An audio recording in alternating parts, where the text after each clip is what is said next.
everyone, and welcome to today's episode of Economics in Real Life. Today, we will be discussing the dataset from NESPIC's 29 review of the top cities of the world for Generation Z peeps to live in. But before we get into that, if you're new here, I am Celestia Rax, and I talk about economics, data, the rich life found between the dichotomy of IT and fashion, and I sometimes include my awesome dog, Patches. Patches, you gonna come? Okay, you're not gonna say that. So if this tickles your fancy, stick around and maybe even consider hitting that subscribe button, like you would hit restart on your laptop when it's giving you issues. I can't believe I just made that joke. Okay, let's get into it.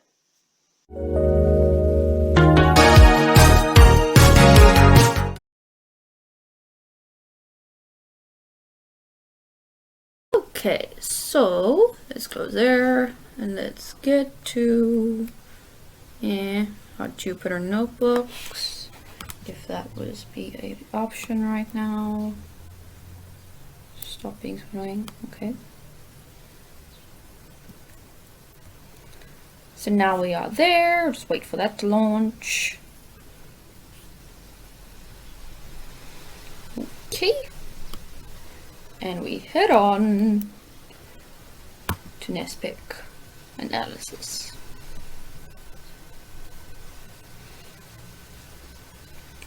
Okay, so before I walk you through this, let's just get some basics that you absolutely need to know. Number one, NESPIC is not a research company. They are actually a search engine for basically mid to long-term rentals for pre-furnished apartments in thousands of cities across the world. You can go search for them today if you wanted to. And they decided that they were going to, back in 2019, publish this little research project, which they went and scoured 110 cities across the globe and basically ranked them on a series of variables to see which would come out as the number one spot for people to live in. So thank you, NESPIC, for providing today's data.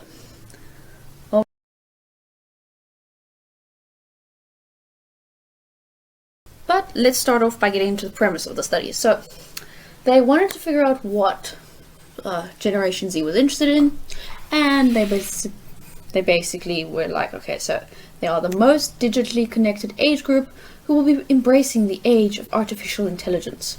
For those of you who don't know what a Gen Zer is, it's basically a person between the ages of who was born between 1997, so me, and then someone who was born much later until I think it's like, geez, what was the 2012. So yeah, 1997 to 2012. Okay, so contextualizing Gen Z. You are Gen Z if you have been born into the fourth industrial revolution, a post 9/11 world, the climate crisis, a recession, and you are a digital native who values security, diversity, and autonomy. Okay, great, wonderful. Okay, so the various categories that were in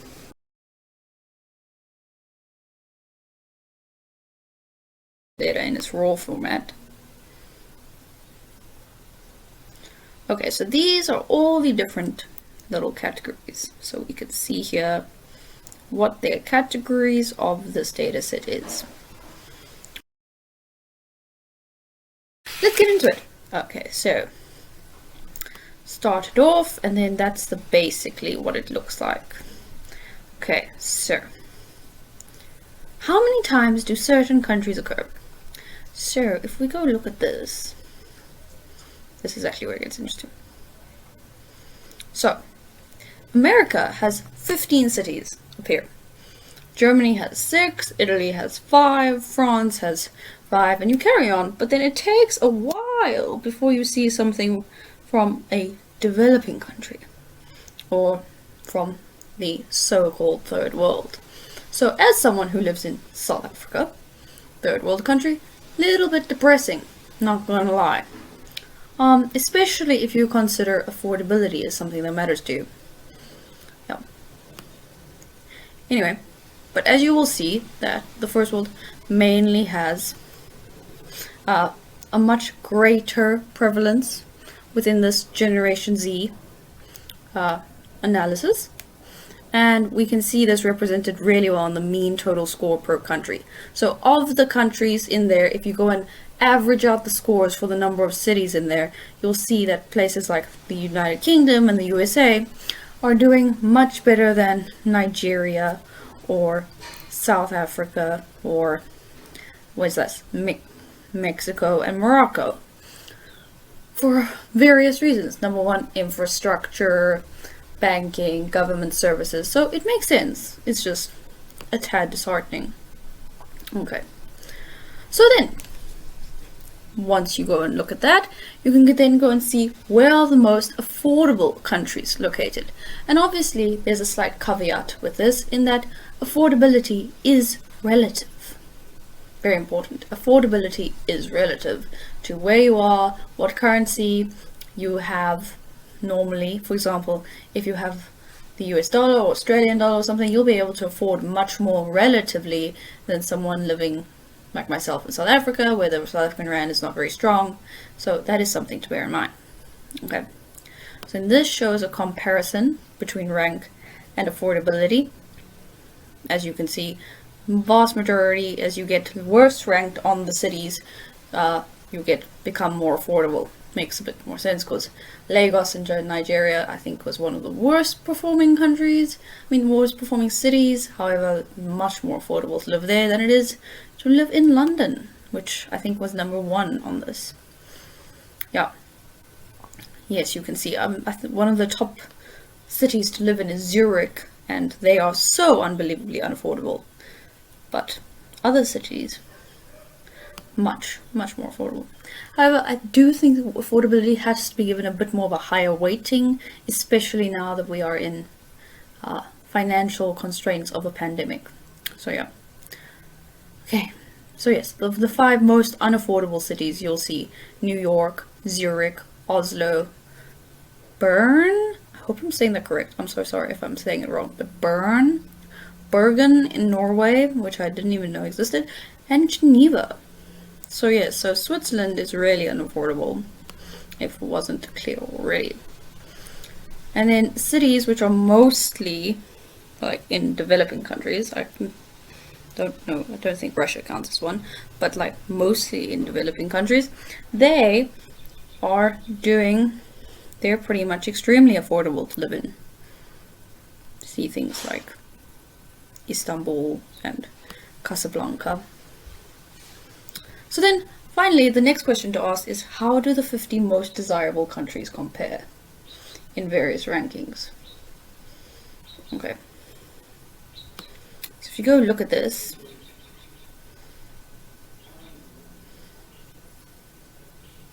so in terms of concerts, clearly the 50 most desirable countries, 50 most desirable cities, they're in relatively few countries, okay? And most of them they're all obviously in the first world. From what I can see, most of them are in the global north, except for Australia, obviously, and New Zealand. But they also tend to have a very high prevalence of concerts, due to the fact that obviously the vast majority of the world's most famous musicians and celebrities and DJs and such are based within the developed world. So it does make sense why they have the most amount of concerts. Okay. Oh yes, Patches, please add your thoughts.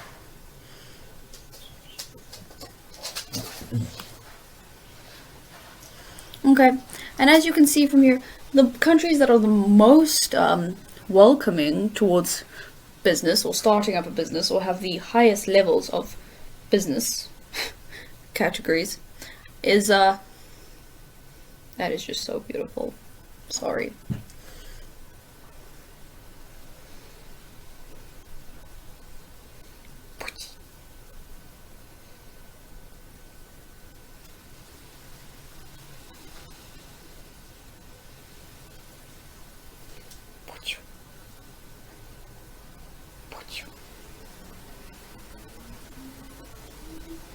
Would you smile? Okay. Is the United States and the UK, where while the others are more fractionally look very similar. So, yes. However, there are some other more problematic things that we need to discuss with this dataset.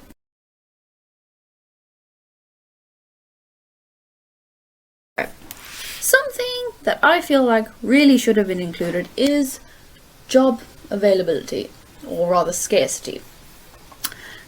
Many of the Gen Zs at this present are typically employed within the service industries because they are starting out for the most part, or they are trying to start up their freelance careers, or however that works, or they're trying to get into normal employments but are currently suffering with entry-level jobs not being entry-level jobs.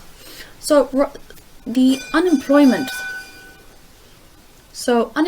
is a serious that, and as someone who wants to, let's say you want to move overseas, you do need to look at countries where they are actively factoring in how much job opportunities there are for someone with your skill sets, your qualifications, your industry, and just prospects going forwards.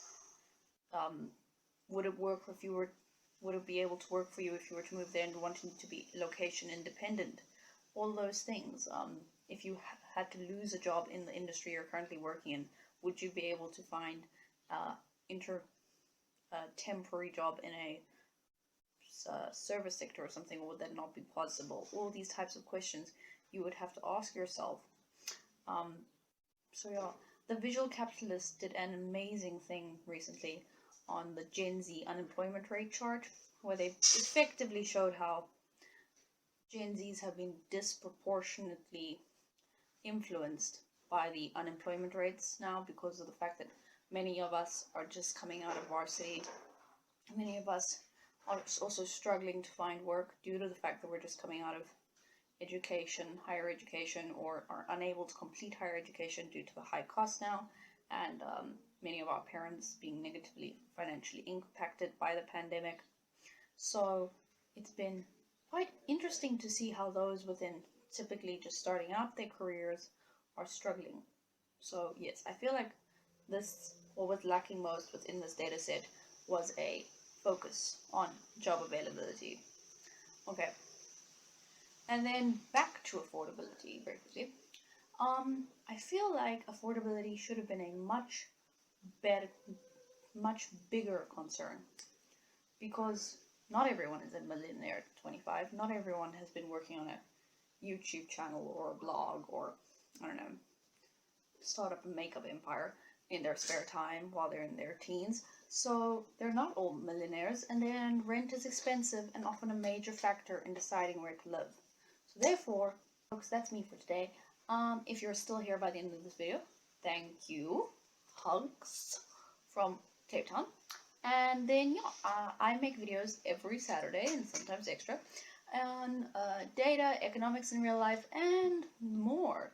If you are interested in supporting this channel, then just click subscribe, and I will see you next week. Otherwise, hit me up on Instagram, because I'm always posting stuff there, and I would love if you were to come around. Yeah. Bye.